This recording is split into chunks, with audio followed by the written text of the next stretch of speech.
오래간만에 다시 돌아온 쥬라기 월드 시리즈 새로운 시작, 기존 쥬라기 시리즈의 클리셰를 탈피한 새로움은 크게 없었지만 여름 블록버스터답게 볼거리만큼은 합격점을 받을 만한 컴백이었다 생각됩니다. 저는 런닝타임 2시간 동안 정말 눈이 즐거웠고 이미 다 알고 있는 흐름을 여지없이 보여주긴 했지만 볼거리가 부족한 모든 것을 상세해줄 만큼 시각적으로 느낄 수 있는 즐거움은 상당히 만족스러웠습니다. 요번 시리즈에서 최대 관전 포인트는 공룡과 인간의 육해공 전투였는데요. 그동안 이전 시리즈에서는 육지에 사는 공룡과 인간과의 서바이벌이 주요 볼거리였던 걸로 기억하는데 저는 이번 시리즈에서 가장 인상적이었고 심장을 쫄깃하게 만들었던 것은 새롭게 펼쳐진 공룡과의 해수전이었습니다.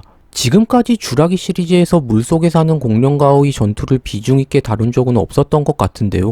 꽤 긴 런닝타임을 차지했던 바다의 거대 공룡 모사사우루스와 모사사우루스의 혈액을 채취해 인간의 불치병 치료제를 만들려 여정을 떠난 주인공 구조 전문가 조라와 과학자 헨리팀이 보여준 모사사우루스와 해수전은 저는 영화 전체 런닝타임 중 가장 인상적이었고 오래간만에 심장도 쫄깃하면서 블록버스터는 이런 맛에 보는 거지. 돈 많이 들어간 자본주의 상업 영화가 주는 눈여깃거리란 혜택을 제대로 즐겁게 맛본 것 같아 좋았습니다.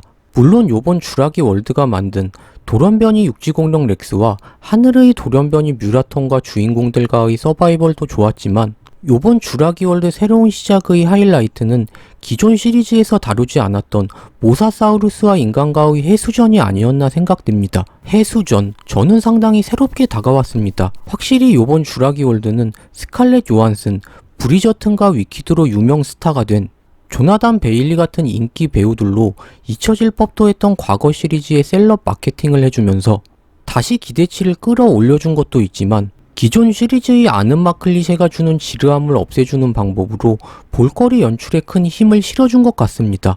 작품의 줄거리 자체도 인간의 불치병을 고치기 위해서는 바다에 사는 모사사우루스, 하늘에 사는 케찰코아툴루스, 육지에 사는 티타노사우루스의 피를 채취해 신약을 개발하기 위해 제약회사 직원 마틴이 구조 전문가 조라와 과학자인 헨리를 찾아와 팀을 만들어 모험을 떠나게 되는 것이 주요 내용인데 내용만 봐도 알 수 있듯이 공룡과 인간 간의 볼거리 넘치는 육해공전을 예고하고 있죠. 이번 영화의 가렛 에드워즈 감독은 시각적으로 관객들에게 즐거움을 주는 비주얼 연출에 강점이 있다는 평가를 받는 감독이니만큼 육해공전을 이용한 노빠꾸 연출로 요번 시리즈 새로운 시작을 만들면서 쥬라기 월드 다음 시리즈가 나온다면 더 보여줄 것이 있나 싶을 정도로 공룡을 이용해서 만들 수 있는 인간과의 긴장감 넘치는 사투, 모든 것을 다 보여준 것 같습니다.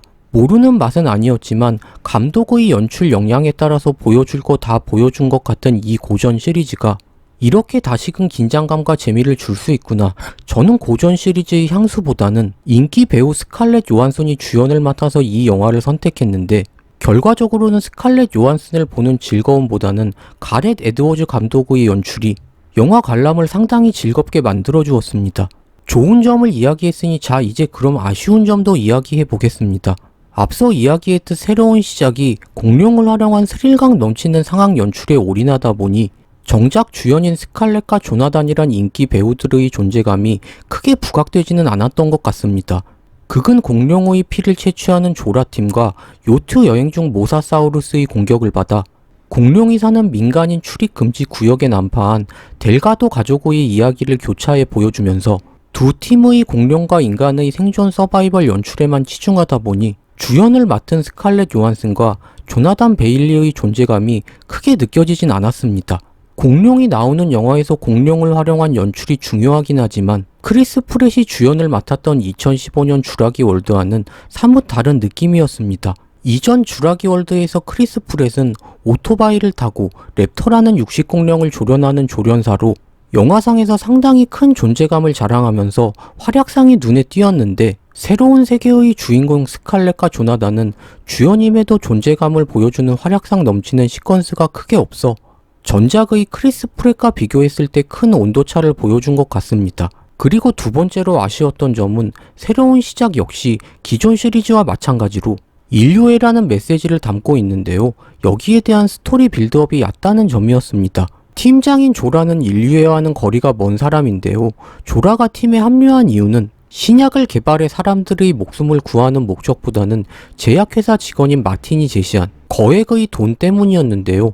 반면 조라와는 반대로 인류애가 있었던 조라의 파트너 헨리는 신약 개발로 전 세계 사람들에게 도움을 주고자 프로젝트에 참가한 인물로, 헨리는 조라에게 지속적으로 인류애를 강조하며 마틴의 제약회사가 신약을 개발하면 회사는 약을 모든 사람이 사용할 수 있게 상용화하지 않고 돈 많은 부자들에게만 거액을 주고 약을 팔아 이윤을 남기는 것에만 집중할 것이라고 조라에게 자신의 생각을 전달하고, 헨리는 자본주의에 물든 조라를 인류애로 이끄는 역할을 하고 있는 인물인데요.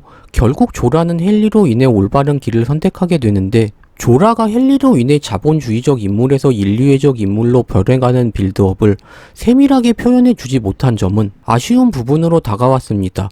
조라가 헨리의 조언으로 심적 갈등을 하고 두 주인공이 유대관계를 쌓으며 변해가는 모습을 자연스럽게 만들어 주어야 하는데, 중심을 잡아 주어야 하는 조라와 헨리의 역할 존재감이 크게 부각되지는 못한 것 같습니다. 어찌 보면 인류애라는 메시지는 모든 쥬라기 시리즈를 상징하는 부분이라 할 수 있는데, 주인공 조라의 빌드업 스토리는 조금 부족하지 않았나 생각됩니다. 하지만 이런 부족한 스토리적 요소를 가렛 에드워즈 감독은 볼거리적 연출로 대신해 주어서 저는 전체적으로는 만족스러웠습니다. 정말 오래간만에 극장에서 의자가 들썩일 만큼 스릴감이 있었고, 기존 쥬라기 시리즈에서 이미 느껴본 오마주적인 연출이 있었던 것도 팩트이지만, 다 알만한 공룡과 인간과의 사투, 생존, 숨바꼭질 클리셰를 가지고 다시 한번 심장 뛰는 시각적 즐거움을 주는 비주얼 연출을 만들어낸 가렛 에드워즈 감독의 역량은 좋았고, 이만하면 블록버스터로서 볼거리적 측면은 저는 합격점을 주어도 이견이 없을 만한 시리즈이지 않았나 생각합니다. 시청해 주셔서 감사드리고 구독, 좋아요 부탁드립니다.